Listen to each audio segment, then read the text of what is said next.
You will hear a telephone conversation between a language student and an advisor. First, you have some time to look at questions 1 to 6.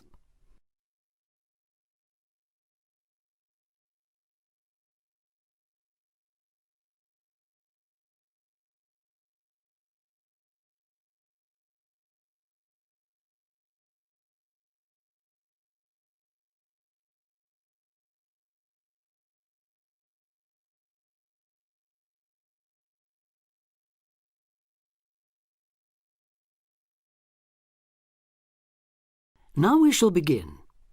You should answer the questions as you listen because you will not hear the recording a second time. Listen carefully and answer questions 1 to 6. Homestay Language Learning, Lisa McDowell here. How can I help you? Hello, my name's Dan, Hello, Dan. and I'm going to be living with a family in Edinburgh for 3 months, so I'd like some advice on what to bring with me. I'm flying in via Singapore on the 15th. Right. Well, perhaps most important of all are your documents. Vaccination certificate, sponsor's letter, and the certifying letter from us for immigration. Yes, I've got all those in order, I think. What I'm really wondering about are money and clothes and things for my room. Personal effects, in other words. OK, let's start with cash. You'll already have money in your bank account here, of course, but make sure when you get here you have some cash on you. Pounds, that is, not euros or dollars. How much do you suggest? I'd say 50 as an absolute minimum. OK. Now, the next thing is which clothes to bring. What do you think? Well, as I'm sure you know, it can get pretty cold here, so you will need some warm clothing. There are shops near here that sell winter clothes quite cheaply, so you really don't need to bring much. Do make sure, though, that you have at least one thick sweater and a jacket with you when you arrive here. The temperature's likely to be a lot lower than in Singapore. Thanks for the warning. Now, something else I'm not sure about is whether to bring my computer. It's a laptop, so it won't take up much room. 2 problems. Firstly, it might not be compatible with the electricity supply in this country. And secondly, there's a risk of it getting broken in transit. Someone travelling here had hers smashed only last month.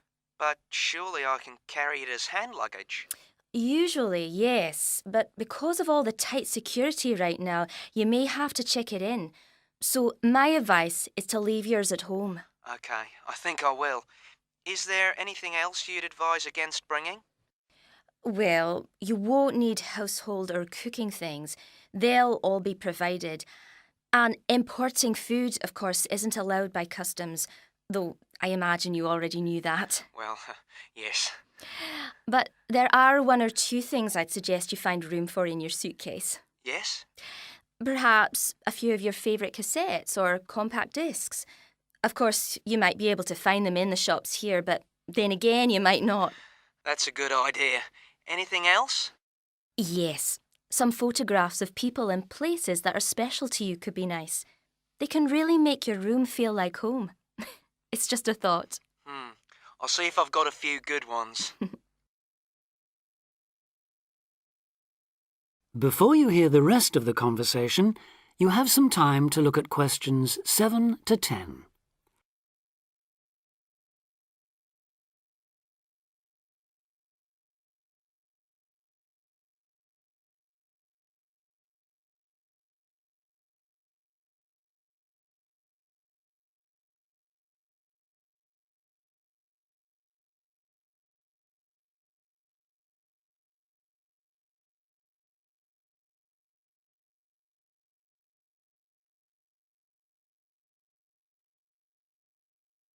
Now listen and answer questions 7 to 10.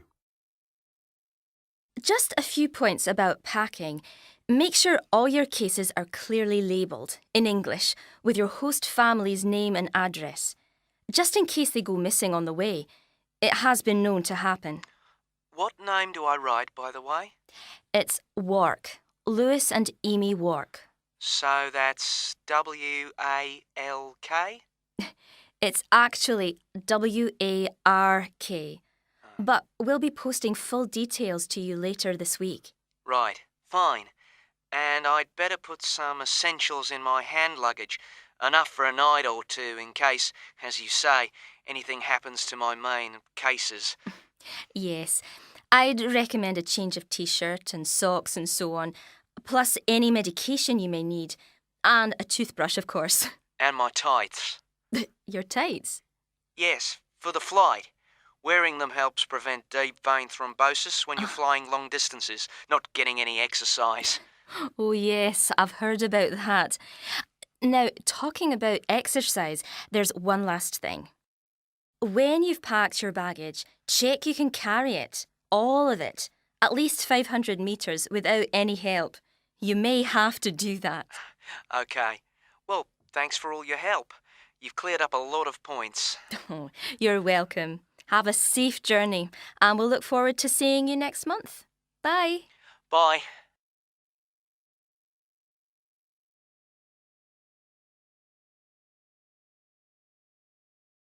That is the end of part 1. You now have half a minute to check your answers.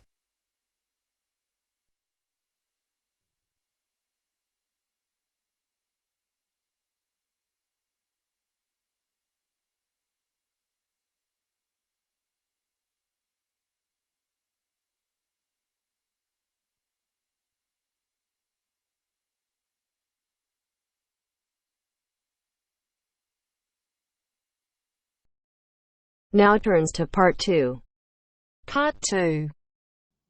You'll hear a lecturer talking to students about the ozone layer and CFCs. First, you have some time to look at questions 11 to 17.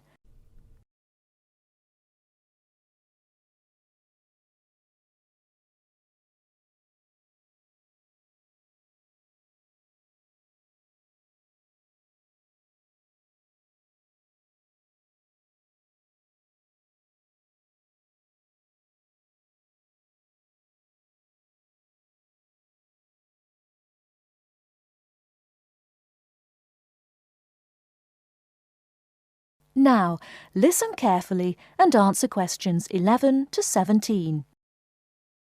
Today, it is well known that CFCs, or chlorofluorocarbons, can do immense damage to the ozone layer, which protects the Earth from harmful radiation from the Sun. However, it was as recently as the mid-1970s when the connection between CFCs and ozone layer destruction was first established. The story starts back in 1957, when James Lovelock invented the Electron capture detector. This is a machine that can detect very small amounts of a chemical compound in the atmosphere. Indeed, using the machine, it was Lovelock who was the first person to detect the widespread presence of CFCs in the Earth's atmosphere. In 1973, Lovelock, on a research trip which he'd funded himself, measured the amount of CFCs in the atmosphere in the Arctic and in Antarctica, but unfortunately came to the wrong conclusion that CFCs are not harmful to the environment. Following on from this work, though, in 1974, Sherry Rowland and Mario Molina published the very first scientific paper on the connection between CFCs and ozone depletion. This quickly prompted the world's first ban on the use of CFCs, which was enacted in 1975 by the US state of Oregon. Further bans followed. In 1978, the United States and several European countries banned the use of CFCs in spray cans. CFCs were still allowed to be used, though, for refrigeration and in solvents. It was in the mid-1980s that scientists in Antarctica observed a huge depletion in the ozone layer above them, often called the hole in the ozone layer. This led, in 1987, to the signing of the Montreal Protocol, which called for further reductions in the production and use of CFCs, and then, 2 years later, to a European Union agreement to ban the production of all CFCs by the end of the century. Before you hear the rest of the talk, you have some time to look at questions 18 to 20.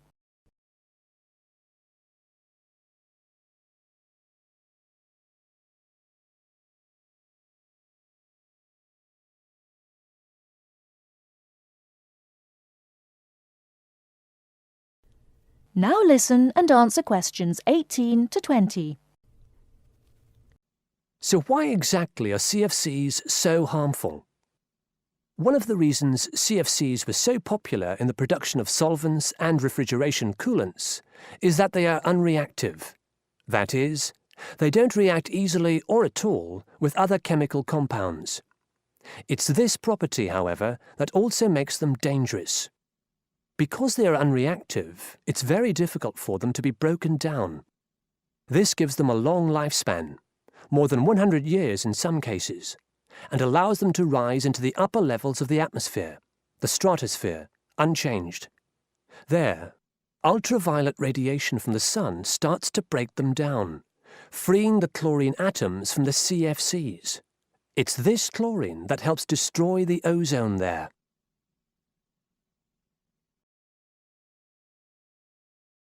That is the end of part 2.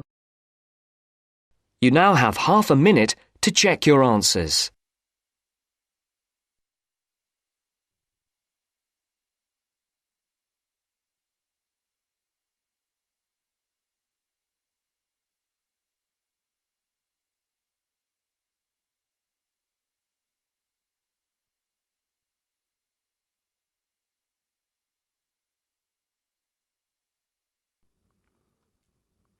Now turn to Section 3. Section 3. You will hear a discussion between two students and their tutor. First, you have some time to look at questions 21 to 25.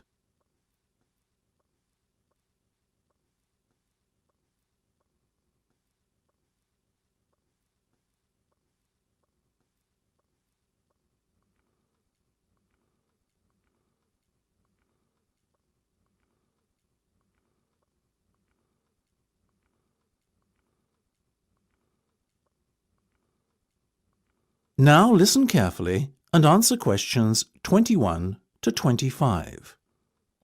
Okay, guys. First off, well done.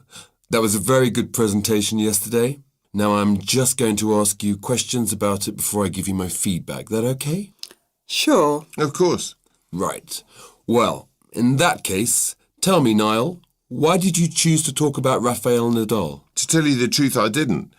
I think I'd better let Sheena handle this one. Sheena? Yes, it was my decision to pick Nadal. Now, that might be a strange choice for a presentation entitled Someone Who Inspired Me to Study Psychology, but... Yes, but I was going to say, it does seem rather an odd choice. Was it simply down to the fact that he's a sporting hero of yours and so a role model? You talk about him a lot, Sheena, so this much is clear. It's true. Nadal is someone I look up to, but my reasons for choosing him were totally professional. You see, I doubt perhaps in the history of tennis that there was ever a better match player than him, and that got me thinking, what is the secret to his success?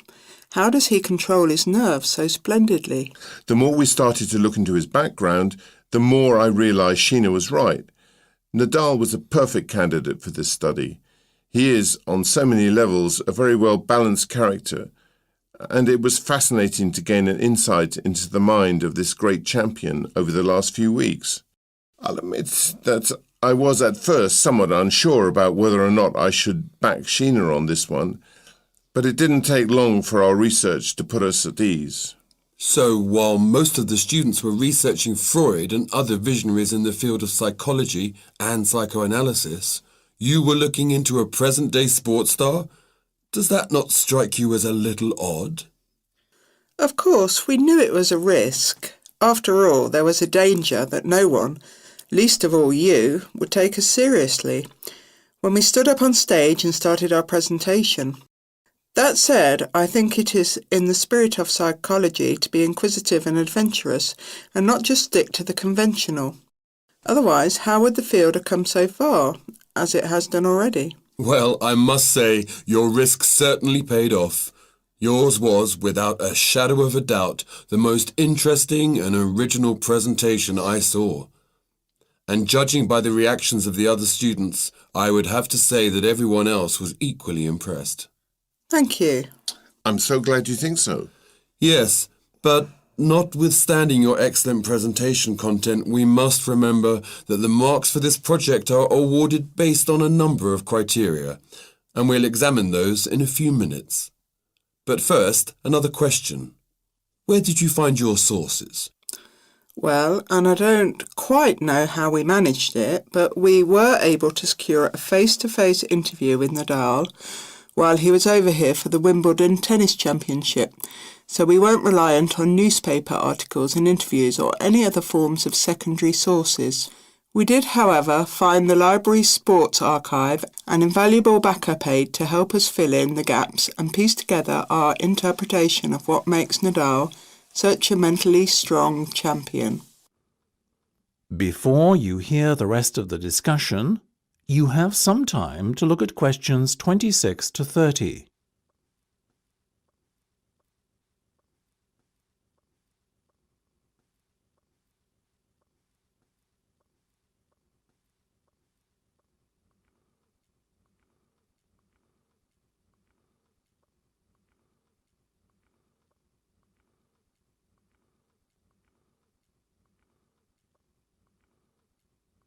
Now listen and answer questions 26 to 30.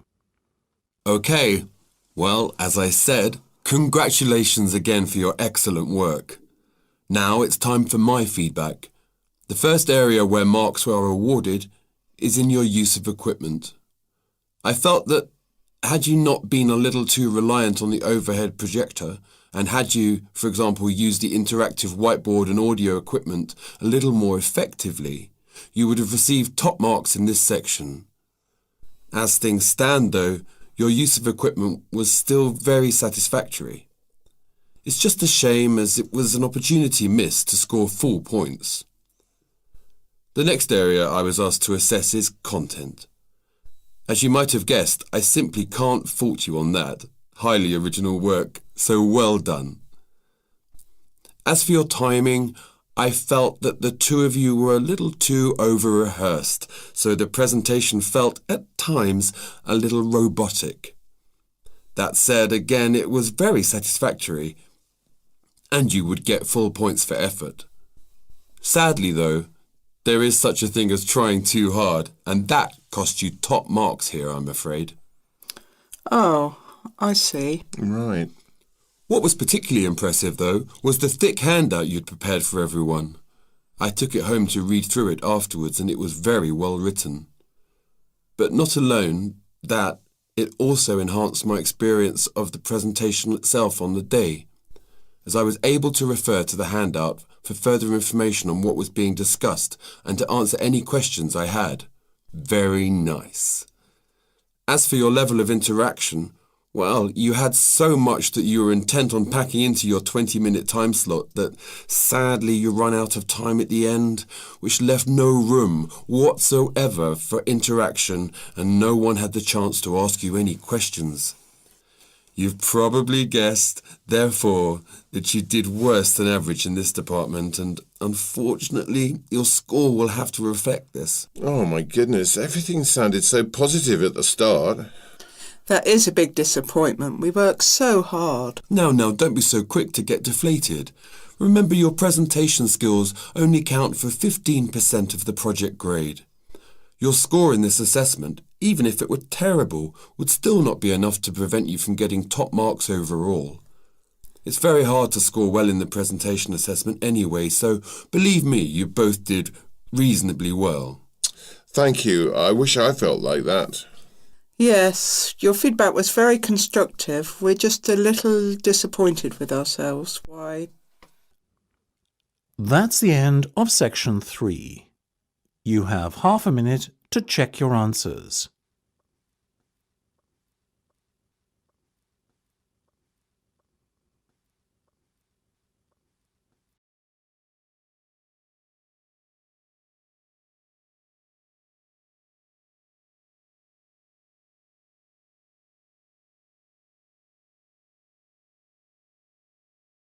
Now listen carefully and answer questions 31 to 40.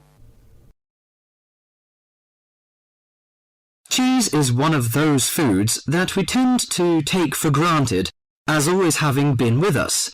And it's odd to think that someone somewhere must have discovered the process to make cheeses. That takes place today. In the studio to tell us all about it is Monica Maxwell. Today, we all know that the process of making cheeses takes place when microorganisms get into milk and bring about changes in its physical and biochemical structure. Well, obviously, we don't know who discovered the process, but it's thought that it came from Southwest Asia about 8,000 years ago. In the early time, there were mainly two types of cheeses. One of them was rather tasteless and bland in the case of the so-called fresh cheeses, which are eaten immediately after the milk has coagulated. And another one was rough-tasting and salty in the case of the ripened cheeses, which are made by adding salt to the soft fresh cheese and allowing other biochemical processes to continue so that a stronger taste and a more solid texture resulted. The ancient Romans changed all that.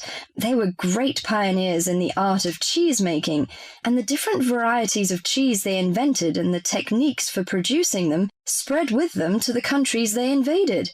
This spread of new techniques took place between about 60 BC and 300 AD. You can still trace their influence in the English word cheese, which comes ultimately from the Latin word Caseus, that's C-A-S-E-U-S.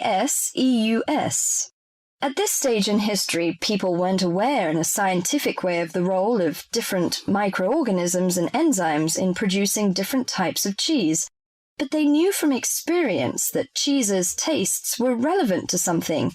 If you kept your milk or your pre-cheese mixture at a certain temperature or in a certain environment, things would turn out in a certain way. In the 19th century, with the increasing knowledge about microorganism, there came the next great step forward in cheese-making.